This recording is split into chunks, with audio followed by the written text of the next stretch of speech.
द्वितीय वर्ष भूगोल के विद्यार्थियों के लिए प्रथम प्रश्न पत्र मानव भूगोल और उसके द्वितीय अध्याय का अंतिम बिंदु मानव भूगोल का अन्य सामाजिक विज्ञानों के साथ संबंध, relations of human geography with other social sciences.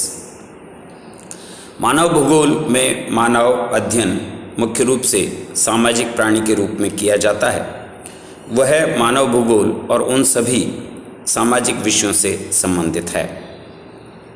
मानव की विभिन्न समस्याओं का अध्ययन जिन अन्य विषयों में भी किया जाता है वे सभी मानव भूगोल से संबंधित है। मानव भूगोल का विभिन्न विषयों के साथ यानी अन्य सामाजिक विज्ञानों के साथ संबंध किस प्रकार से है उसको निम्न बिंदुओं में समझेंगे। सबसे पहले मानव भूगोल और अर्थशास्त्र, ह्यूमन ज्योग्राफी एंड इकोनॉमिक्स। मनुष्य ने अपने जीवन निर्वाह हेतु भौतिक एवं सांस्कृतिक तत्वों पर निर्भरता रहती है। भौतिक और सांस्कृतिक तत्वों की प्राप्ति उस वातावरण विशेष से प्रभावित होती है जिसमें मनुष्य स्वयं रहता है। मनुष्य अपनी आवश्यकताओं के अनुसार वातावरण में अनुकूलन, समायोजन, परिवर्तन करता ही है और निरंतर प्रयासरत रहता है। मनुष्य के शारीरिक और मानसिक विकास के साथ साथ उसकी आवश्यकताएं भी परिवर्तित होती रहती है। प्रारंभ में मानव की आवश्यकताएं सीमित थी। उनकी पूर्ति शिकार, मछली पकड़ने, पशुपालन, लकड़ी काटने, वन औषधि एकत्रीकरण या करने से प्रारंभ होती है। फिर मानसिक विकास और औद्योगिक क्रांति के साथ धीरे धीरे इन सब में परिवर्तन आता है। कार्य वही रहते हैं पर उनकी गति, उनकी स्थिति और उनका स्तर परिवर्तित हो जाता है। आर्थिक भूगोल हमें जनसंख्या के वितरण, कृषि, व्यापारिक दशाओं, उद्योगों के स्थानीयकरण, विकास और यातायात के विभिन्न मार्गों के बारे में अध्ययन करने की बात कहता है। और आर्थिक भूगोल मानव भूगोल की ही प्रमुख शाखा है। इस प्रकार अर्थशास्त्र और मानव भूगोल का सीधा संबंध है। अर्थशास्त्र के अध्ययन के आधार पर ही मनुष्य विभिन्न भौगोलिक संसाधनों के समयानुसार उचित उपयोग कर सकता है और अपनी मानवीय सामाजिक जीवन की विभिन्न भौतिक और सांस्कृतिक आवश्यकताओं की पूर्ति करता है। अतः मनुष्य के सामाजिक जीवन से सुनियोजित ढंग से संचालन के लिए मानव भूगोल और अर्थशास्त्र दोनों का सम्मिलित ज्ञान आवश्यक होता है और इसी आधार पर इन दोनों विषय एक दूसरे से घनिष्ठ रूप से, पारस्परिक रूप से संबंधित है। दूसरे स्थान पर अन्य सामाजिक विज्ञान जिसे हम इतिहास कहते हैं, हिस्ट्री। तो मानव भूगोल और इतिहास, विभिन्न प्राचीन पुरानी घटनाओं के अध्ययन से संबंधित है।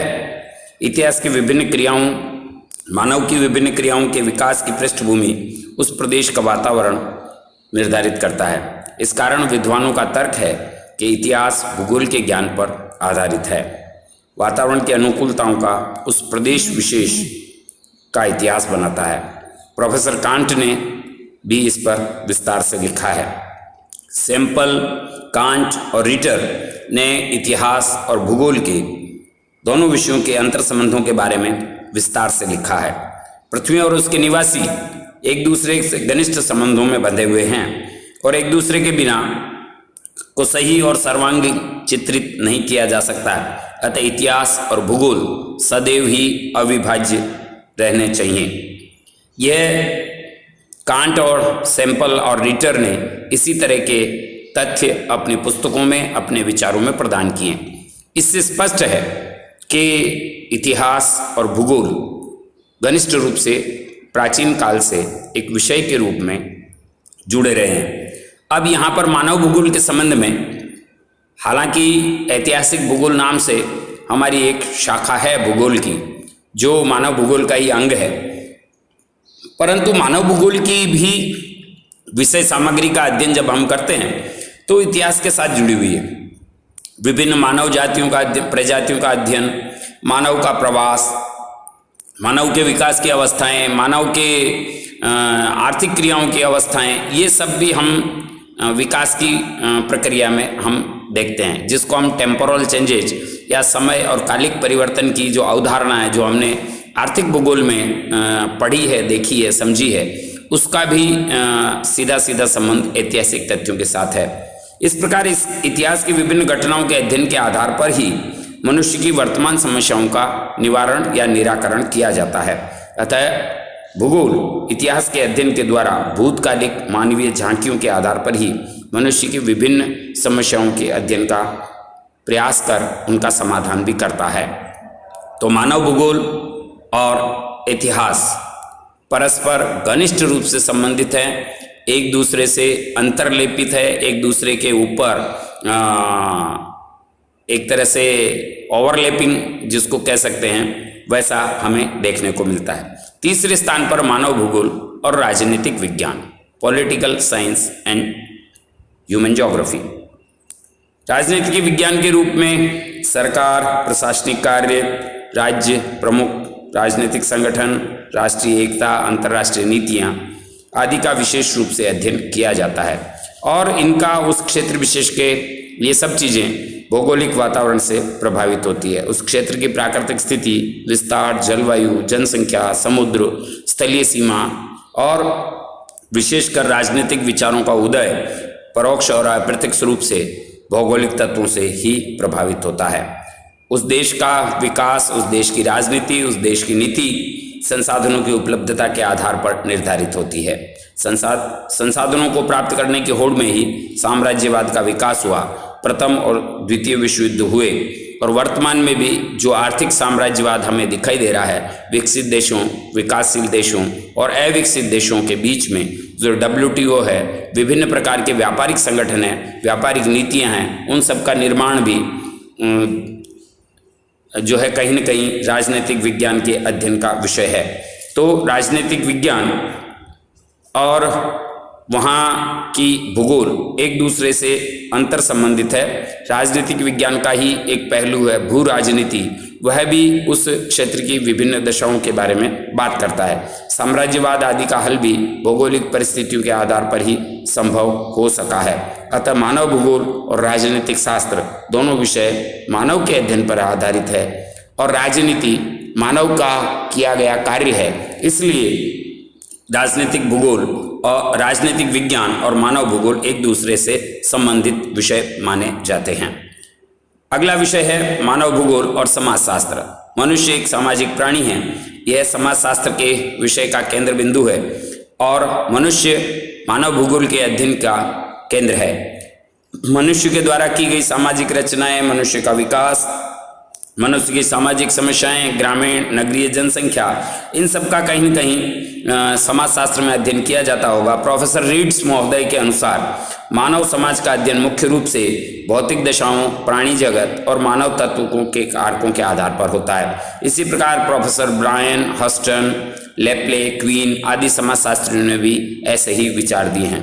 प्रोफेसर वाटसन ने दोनों विषयों के पारस्परिक संबंध के बारे में लिखा है कि क्षेत्रों की और सामाजिक समस्याओं का सामंजस्यों का अध्ययन करने के लिए सामाजिक शक्तियों के सहयोग, प्रतिस्पर्धा, एकीकरण, समकेंद्रीकरण, पृथकता, आक्रमणकर और वंशानुगत अध्ययन भी आवश्यक होता है। अतः भूगोल और समाजशास्त्र दोनों विषय मानवीय गतिविधियों और पारिस्थितिकी अध्ययन के प्रमुख केंद्र है। तो समाजशास्त्र और मानव भूगोल भी परस्पर रूप से सम्मिलित है। अगला विषय है मानव भूगोल और मानव विज्ञान, ह्यूमन ज्योग्राफी और एंथ्रोपोलॉजी।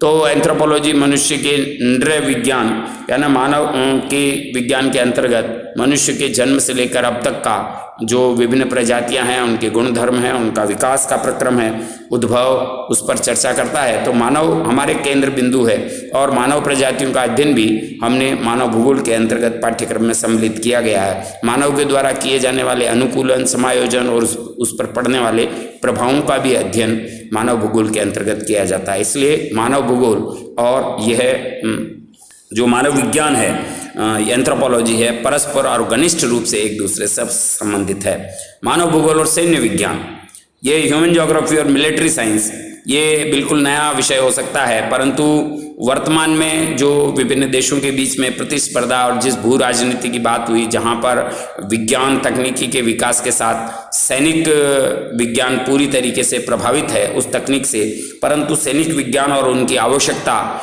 मानव के लिए पड़ती है, मानव द्वारा विकसित किया गया काम है, इसलिए मानव भूगोल से सीधा सीधा संबंध है। भारत चीन सीमा रेखा हो, भारत पाकिस्तान सीमा रेखा हो, भारत अफगानिस्तान, अन्य पड़ोसी देशों के साथ संबंध, ये सब भी वहाँ के भौगोलिक तत्वों से प्रभावित है और यह भूगोल मानव भूगोल का प्रमुख अंग है।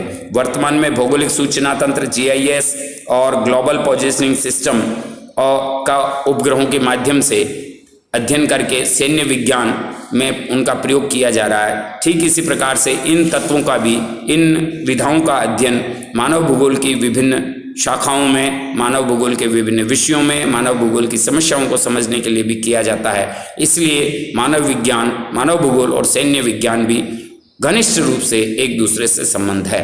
अन्य विषय जो सामाजिक विज्ञानों के अंतर्गत आते हैं, वे सब भी कहीं न कहीं किसी न किसी रूप में मानव भूगोल से संबंधित है। इस प्रकार जिस तरह से भूगोल एक अंतरानुशासित विषय है, ठीक मानव भूगोल उसकी प्रमुख शाखा है और मानव भूगोल को भी हम अंतरानुशासित शाखा मानते हुए, प्रमुख शाखा मानते हुए इसका अध्ययन करते हैं।